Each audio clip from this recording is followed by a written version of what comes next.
आज का दिन पश्चिम बंगाल के लिए भी बेहद अहम रहा। आज शुक्रवार का दिन है और यही वो दिन था जब मुर्शिदाबाद में एक हफ्ते पहले हिंसा हुई थी। सैकड़ों हिंदू परिवारों को पलायन करना पड़ा। हिंसा के हफ्ते भर बाद भी इस मामले में राजनीति थमने का नाम नहीं ले रही। इस सियासी विवाद के केंद्र में अब पश्चिम बंगाल के राज्यपाल हैं, जो मुख्यमंत्री की अपील के बावजूद मालदा पहुंच गए। उन्होंने थोड़ी देर पहले मालदा के राहत कैंप में लोगों की मदद की। राज्यपाल आगे हिंसाग्रस्त इलाके से जुड़ी रिपोर्ट केंद्र सरकार को भेजने वाले हैं। खबरदार करता सवाल है कि उसके बाद क्या होगा।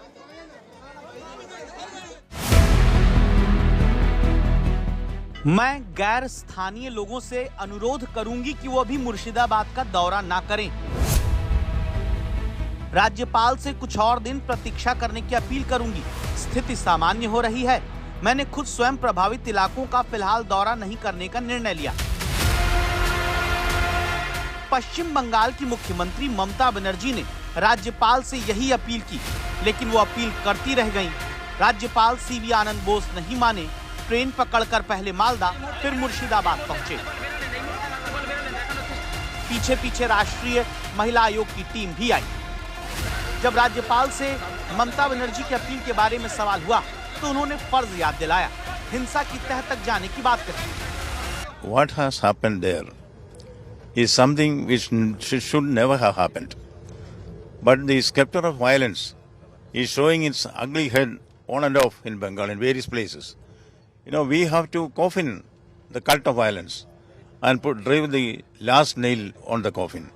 That is a task which is necessary to maintain peace and tranquility in Bengal.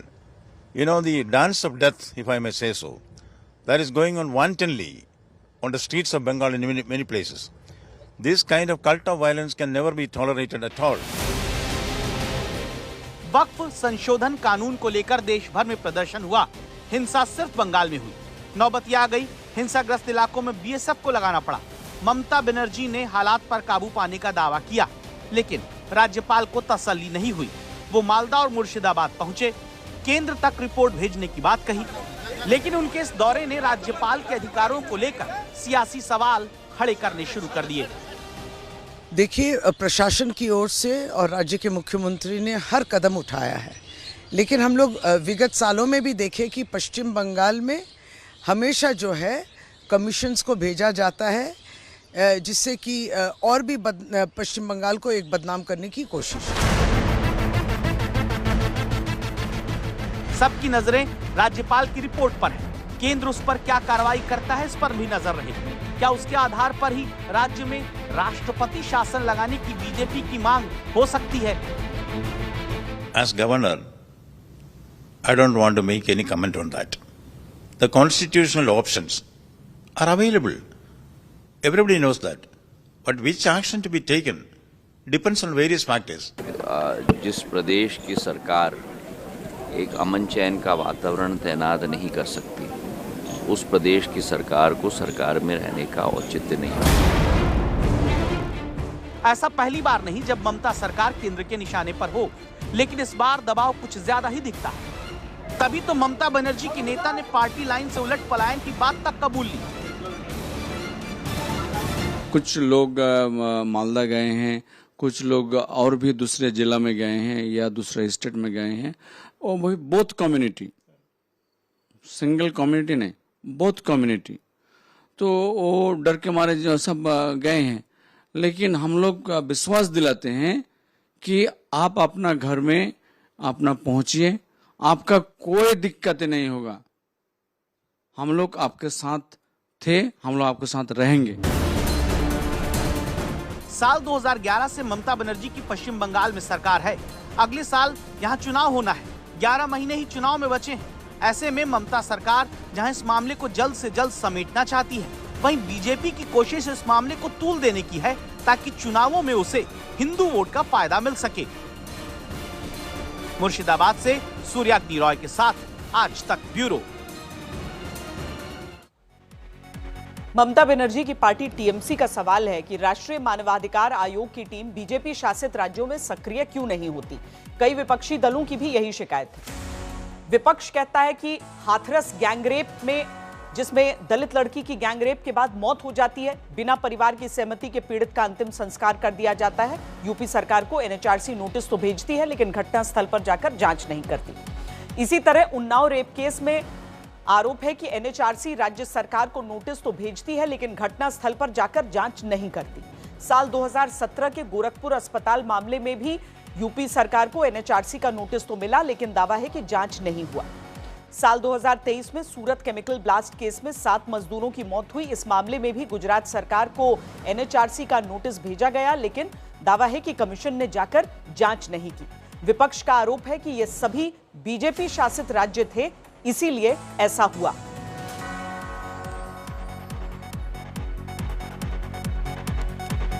तो बीजेपी शासित राज्य होने के नाते ये आरोप लगाए जा रहे हैं कि कार्रवाई नहीं हुई एनएचआरसी की तरफ से। लेकिन अभी पूरा विवाद इसीलिए उठ खड़ा हुआ है क्योंकि पश्चिम बंगाल के राज्यपाल पहुंचे हैं मुर्शिदाबाद दौरे पर, मालदा में रुके हैं।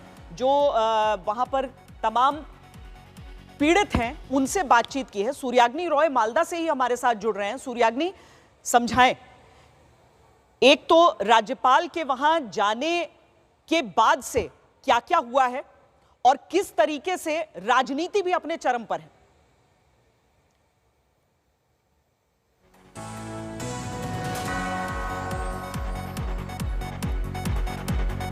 चलिए, सूर्याग्नि को शायद हमारी आवाज इस समय नहीं जा रही है, लेकिन हम आपको तस्वीरें भी दिखाते हैं क्योंकि राज्यपाल ट्रेन के रास्ते कोलकाता से निकले। मालदा में वो राहत कैंप यानी कि एक स्कूल जहां पर पीड़ित परिवार जो हैं वो रुके हुए हैं।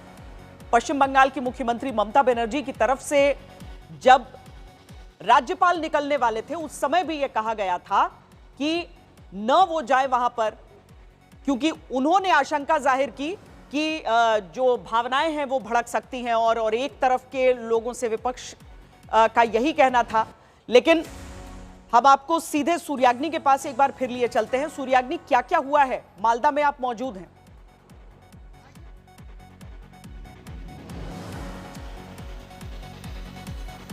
जी हाँ, देखिए बिल्कुल, और फिलहाल की स्थिति जो है वो काबू में है, फोर्सेस की काबू में है, लेकिन एक पॉलिटिकल युद्ध जो है वो ऑलरेडी छिड़ चुका है तृणमूल के साथ, बीजेपी के साथ और गवर्नर के साथ।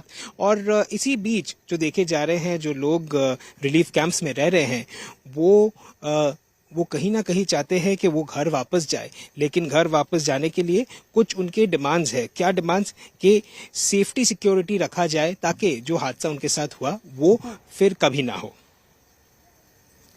चलिए, बहुत शुक्रिया सूर्याग्नि इस पूरी बातचीत के लिए। पश्चिम बंगाल के राज्यपाल के वहां पर जाने से और जो दंगा पीड़ित हैं उन सबसे बातचीत करने से अभी तो राजनीति का पहला अध्याय वहां पर शुरू हुआ है। रिपोर्ट उन्हें केंद्र को देनी है, नजर हमारी रहेगी।